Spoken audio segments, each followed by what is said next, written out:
It all started with the London Metro Police in 1828 when it was founded, and it was actually the first police force to be founded.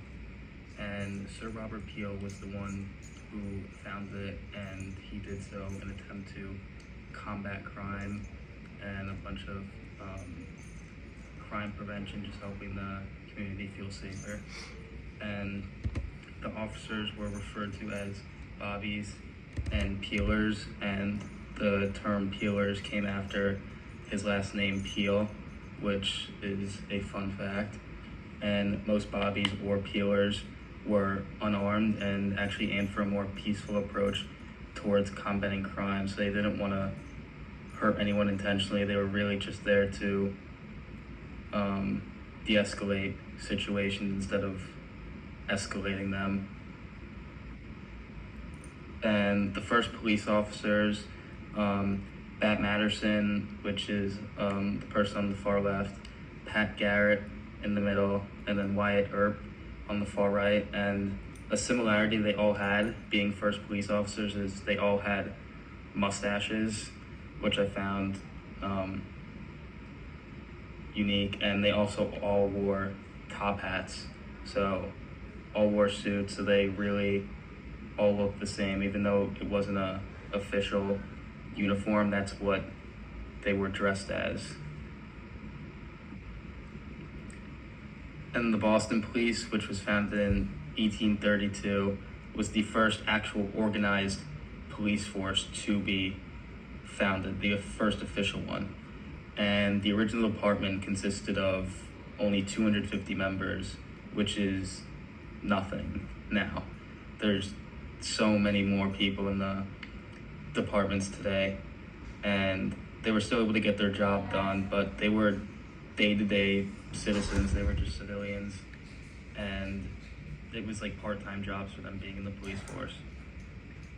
And they didn't even have standardized uniforms. They just wore regular day people clothes out to do their job. So you could almost say it was like undercover entirely, but it did the job.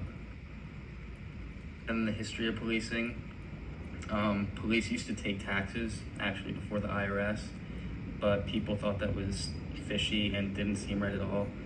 And that's why the IRS was actually created, to take over the police's job of taking taxes.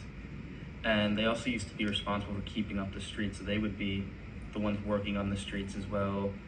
Like if a sewer, there's a problem with that, or like road work, they would actually help along with that. There was no like construction workers for stuff, like they were helping. And police actually used to travel on bike and on foot, because cars weren't as like optimal back then, and bikes were the most efficient way, and on foot. So times have really changed. And then August Vollmer, he was actually the person that created law enforcement school for police training, and he wanted to do that because he believed people weren't fit to be in law enforcement without a college degree. They needed more knowledge to be able to get into that field, which was a very good thing he created. And then organized structure of police department. So example, NYPD, they have 20 bureaus, and that's led by the chief or deputy commissioner. They have 77 precincts. They have 12 transit districts, and those are the people that are policing the subway systems. So Penn Station, Grand Central, all those. Police service areas, there's 9 of them, and that's to monitor public housing, keep people safe. And then leadership is just led by the commissioner, deputy mayor, mayor. It's all the higher up people. And then just the basic roles of the police: crime prevention, keep people safe on the streets, protection of rights, in case people have their rights violated, police get involved. They make sure they aren't violated. Public safety, just being on the street, looking out for people, making sure everyone's okay.